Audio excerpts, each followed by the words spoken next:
नमस्ते, good morning. कैसे हैं आप सब लोग। बस आज बैसाख की लास्ट पूर्णिमा है, यानी लास्ट दिन है, तो मैं नहा ली हूँ, सिर धोया है और किचन में गर्म पानी करने आई हूँ। तो आज हम लोग कथा करेंगे। सभी लोग व्रत करते हैं पूनम का, तो हम कथा करेंगे और साबूदाने की खिचड़ी बनाएंगे पहले, तो उसके बाद शाम को खाना बनाएंगे। तो आप दिन भर का ब्लॉग देखिएगा।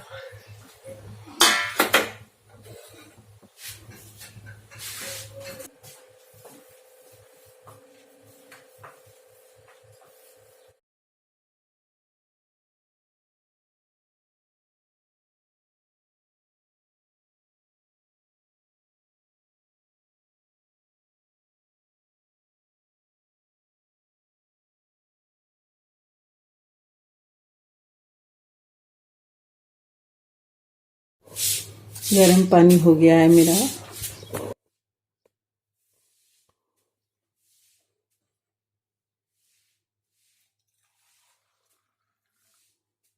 साबूदाने जिसकी हम खिचड़ी बनाएंगे, तो इनको 2-3 घंटे पहले भिगो देना चाहिए। मैं सुबह ही भिगो रही हूँ।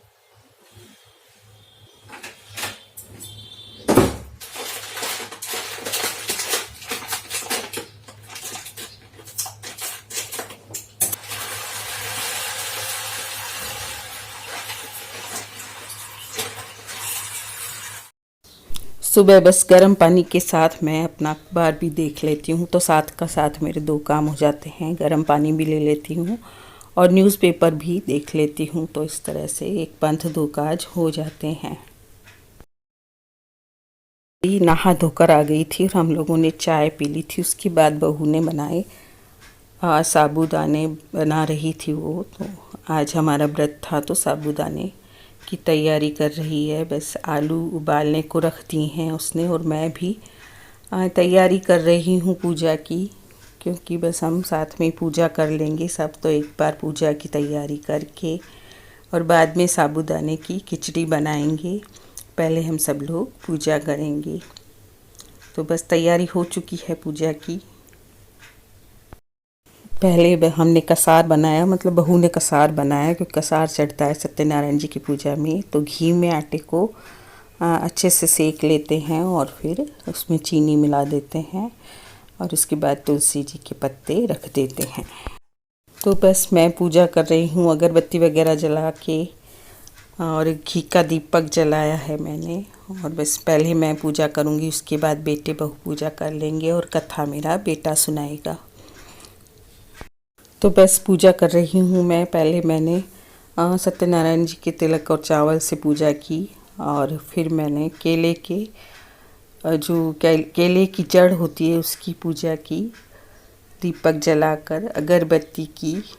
और फिर अब बस बेटा वेट कर रहा है कि मम्मी पूजा कर ले, तो उसके बाद बस बहू भी आ रही है, और फिर दोनों भी कथा में बैठ जाएंगे और उसके पापा भी बैठ जाएंगे। तो इस तरह से हम लोगों ने सबने पूजा की और फिर कथा कर ली थी। तो कथा काफ़ी लंबी होती है, इसलिए मैंने कथा की क्लिप नहीं ली।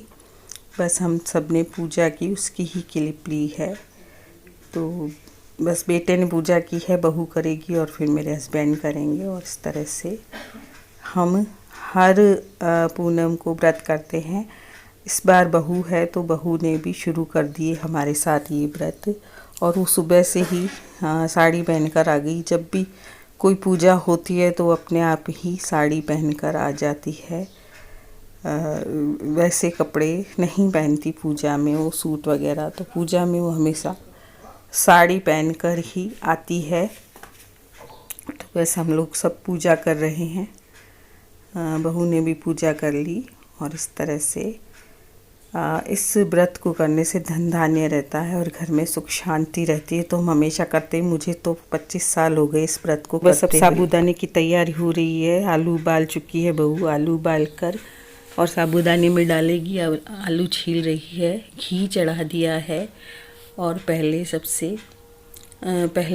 मूंगफली तलेंगे और फिर हरी मिर्ची और टमाटर को भून लेंगे, और उसके बाद साबूदाने डाल देंगे और केवल इसमें हम सेंधा नमक ही डालेंगे। काली मिर्च अभी हमारे पास नहीं थी। तो ये सब चीज़ें मिक्स करके खिचड़ी बनती है। तो बस बहू खिचड़ी बना रही है, मूंगफली तल रही है और उसके बाद सारी चीज़ें डाल देगी और फिर ये खिचड़ी काफ़ी अच्छी बनती है स्वाद में। तो सबके लिए खिचड़ी बना ली और बस ये हरी मिर्च डालेगी पहले और फिर टमाटर डालकर और फिर साबूदाने डाल देगी। और इस तरह से ये रेसिपी तो आप सबको आती होगी, सभी लोग बनाते हैं ऐसी खिचड़ी। व्रत होता है या उपवास होता है जब, तो बस ये खिचड़ी हमारी तैयार हो रही है और इसके बाद हम लोग सब साथ में मिलकर खिचड़ी खा लेंगे और फिर शाम का खाना वाना उसकी तैयारी बाद में ही करेंगे। दोपहर के वक्त तो सभी रेस्ट करते हैं, तो जब ये काम हो जाएगा तो एक बार सब रेस्ट करेंगे और फिर चाय का टाइम हो जाएगा। तो इस तरह से बस ये खिचड़ी हमारी बन चुकी है और अब हम सब एक बार खिचड़ी ले लेंगे।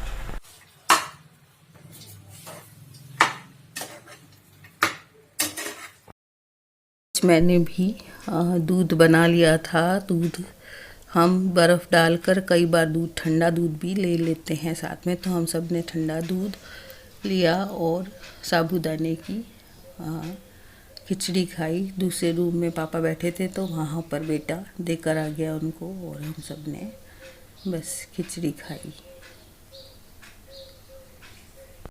मेरा बेटा टीवी चलाकर ही खाना खाता है। उसको टीवी बहुत पसंद है, तो टीवी में अपनी इच्छा का कुछ भी लगा के वो देखता रहता है और फिर साथ में खाना खाता है या कोई नाश्ता करता है। तो ये दोपहर हो चुकी थी और हम लोगों ने थोड़े से फ्रूट्स काट लिए थे।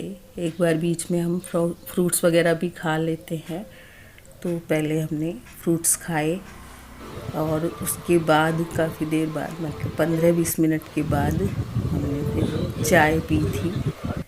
तो फिर चाय के बाद शाम का खाना की तैयारी हो गई थी। शाम को हमने चने बनाए थे, काले चने, और पूड़ियाँ बनाई थी और आम का जो रस होता है, मैंगो रस, वो बनाया था। तो बस हम दोनों ने पूड़ियाँ बनाई। फटाफट बन जाती हैं साथ में बनाने में। बहू बोल रही थी मैं बना लूँगी, तो मैंने बोला नहीं, मैं तल देती हूँ पूड़ियाँ। बहू बहुत अच्छी बेलती है, बिल्कुल एक साइज की पूड़ी बेलती है और उसकी पूड़ियाँ फूलती भी बहुत अच्छी हैं। तो बस हम लोगों ने पूड़ी बनाई, उसके बाद बहू ने सब्जी बनाई और मैंने आम का रस बना लिया था। तो ज़्यादा खाना बनाया नहीं था, बस शाम को हमने पूरी सब्जी ही बनाई थी। तो इस तरह से साथ में मिलकर हमारा खाना बन गया फटाफट। ये जो भी खाना बनाने के बर्तन होते हैं वो हम उसी टाइम साफ़ कर लेते हैं, या तो बहू कर लेती है या मैं कर लेती हूँ। तो बहू एक बार तो सब्जी वब्जी बनाएगी। चने उबल चुके हैं तो पहले सब्जी बनाएगी और मैं बनाऊंगी आम का रस। तो बस ये बना रही है सब्जी। और सब्जी की रेसिपी तो आपको क्या बताऊं, चने की रेसिपी मेरी वीडियोस में पहले डाल रखी है मैंने। वो ही बस चने को उबालना है और उसके बाद तेल में सूखे छौंक देना है, जैसे कि तेल डाल के जीरा राई हींग डालकर, और फिर चनों को छोंक देना और मसाले बेसिक डाल देने। उसके बाद चना मसाला डाल देंगे और ये चने जो हैं वो बहुत ही स्वादिष्ट बनते हैं और पूड़ी के साथ बहुत अच्छे लगते हैं, साथ में आम का रस। तो फिर बस मैंने आम का रस बना लिया था और बहू ने सब्जी बना ली और खाना हमारा बिल्कुल तैयार हो गया। आम अभी काफ़ी हार्ड, फिर इसको मिक्सी में बनाया। पहले मैंने सोचा हाथ वाला बना दूं आम का रस, लेकिन फिर मिक्सी में बनाया मैंने क्योंकि बहुत हार्ड थे आम। साथ हम किचन को भी सेट कर लेते हैं और जो खाना बनाने वाले बर्तन होते हैं वो भी या तो बहू साफ़ कर लेती है या मैं कर लेती हूँ। तो बहू ने साफ़ कर दी। इससे हमको बस खाना हम बिना टेंशन के खाते हैं। बस हम जो बड़े बड़े बर्तन इसमें खाना बनता है, कढ़ाई है, कुकर है, उन चीज़ों को पहले ही साफ़ कर देते हैं, या जो भी खाना बनाने में काम आते हैं बर्तन, उनको पहले साफ़ कर लेते हैं। तो बहू ने वो बर्तन साफ़ किए और मैंने फिर सलाद काट लिया और इस तरह से हमारा खाना बिल्कुल तैयार हो गया। लेकिन खाना खाने बैठते ही और एक बुरी खबर आ गई ही हमारे यहाँ। शिप्रा के हस्बैंड का फ़ोन आ गया कि शिप्रा गिर गई है और हम लोग बस वहीं खाना छोड़कर और फिर वहाँ गए। बेटे बहू को वहाँ एकदम जाना पड़ा। मैं तो नहीं गई थी, ज़्यादा भीड़ नहीं कर सकते अभी इन दिनों, तो बस। तो आज की ब्लॉग में इतना ही बस साथियों।